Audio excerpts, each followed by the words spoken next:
In this video, we'll once again be covering a really disturbing Datura Trip report that honestly deserved its own video. The following report was mysteriously posted online 3 years ago by an anonymous user.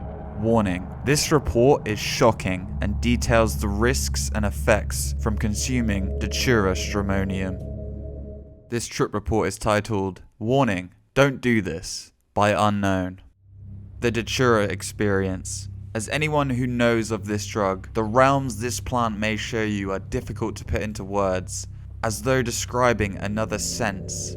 It was a July evening. Calming nature surrounded me, and the glistening orange beam of sunlight fell onto the green canopy, emitting a spiritual aura that was to commence me on my journey. For the last few weeks leading up to this, I had wanted to get my curious hands on Jimson seeds. I had been doing a year abroad in Berkeley, so psychonauts were common. After reading about this mysterious plant, I was more than just intrigued. Having previously had a passion for salvia and other similar deliriants, Datura seemed like the missing link. I had never been fully broken through, but psychedelics had become an almost cult-like obsession of mine. You see, I wasn't interested in the highs, the buzzes, or the euphoria of most substances. What got me was what they don't speak about, the spiritual, ground-breaking realities some hidden plants could take you to. This made everything else irrelevant in the grand scheme of things. This Valhalla was one I could really see without having to imagine.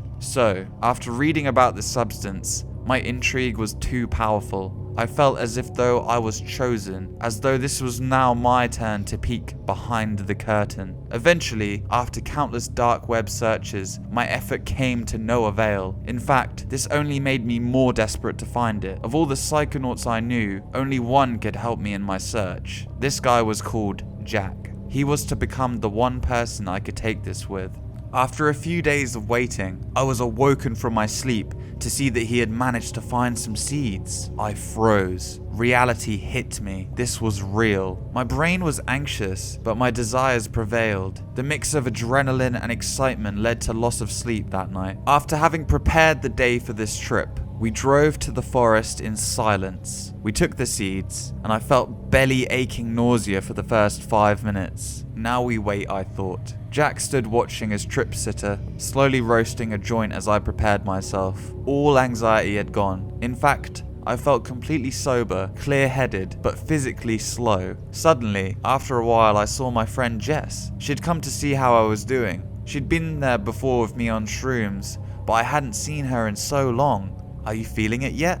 "Not really. I just feel dehydrated. I think they may be low-dosed." However, I felt this negative feeling in my gut when I looked at her. I remembered the fakeness and wondered why she was even here. She cheated on me. She's not my friend. Jack called out, "What are you doing? Come back." Why is he trying to stop me from seeing Jess, I thought. For a brief second, reality struck me. What am I doing? I looked up to see nothing but the cool air. Night was commencing. Shivers went down my spine. My anxiety grew rapidly. I knew I was delirious. Then I was back to this strange realm. We decided we needed to get back. Things were becoming more and more weird. We somehow made it back to my apartment. Jack insisted on saying to look after me. Whilst the PS4 was on, I thought I'd make a drink for my guest. I saw my dad there. His face seemed much younger, but anger could be seen in his face. "Don't invite people without telling me. This isn't your place." I sulked off like a child back to my room. I opened the window, pulled out a Lucky Strike and puffed it. It was euphoric, but just as I was beginning to have my first few inhales, I heard Jack run into my room. "Close the window right now." "Why?" He slammed it back and a look of terror was on his face. "You're not in a good way." "Shut up. I invited you to my dad's apartment for the night to chill. Don't be a pain." "You're fucked. This isn't your dad's place. Your dad passed away. We need you to sober up. I'm worried." "I'm fine." I didn't take any real notice of what he was saying. In fact, I barely even recognized him. Why is he in my house? I knew I was supposed to be doing something today. I'd forgotten that I'd taken Datura, forgotten who Jack was, and forgotten who I was. This terrified me. Paradox after paradox. I felt I was insane. I carried on smoking. The dark turn. My memory is still fuzzy at this part of the experience. According to Jack's best recollection, I was angrily speaking gibberish. Not just a mix and match of words, but complete fluent gibberish, as if I was speaking another language entirely. However, things got even more intense, and this is where my memory is really hazy. Jack told me I was puffing away on an imaginary cigarette, talking to myself for over an hour. Once he came into the room, however, he saw that I was in serious delirium. My arms were bleeding. I felt as though pain would take me away from this hellish reality. Pain would make me feel normal. Pain would zap me back for a microsecond of reality, to have a glimpse back on normality. Just to be clear, I have never been into self-harming, and before this, I had been free from any mental illness. This was the only antidote for me to escape this hell. Only a few minor cuts were on my arm before I dropped the pocket knife into a small puddle of blood. This was not the enlightening experience I thought I may have. After Jack moved me to bed, he said I lucidly told him I was sobering up and was fine. This couldn't be further from the truth. But this truth was only found out too late. The whispers pounding my mind were unbearable. I had lost my mind. After I crashed, I found myself on Jack's sofa. He found me lying unconscious on the floor of my kitchen, with butter spread all over the floor and cat food on top of the fridge.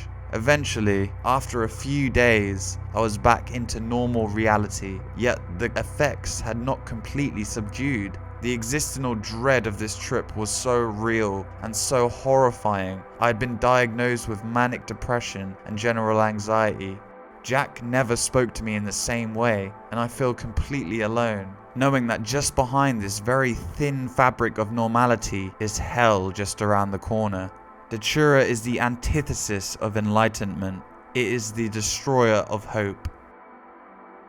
Well, that's going to be it for today's video. Thank you all so much for watching. I'll be uploading on this channel every Friday, so be sure to subscribe and hit the bell to stay notified. And if you could leave a like on the video, that would really help me out a lot with growing the channel. Stay safe, and I'll see you in the next one.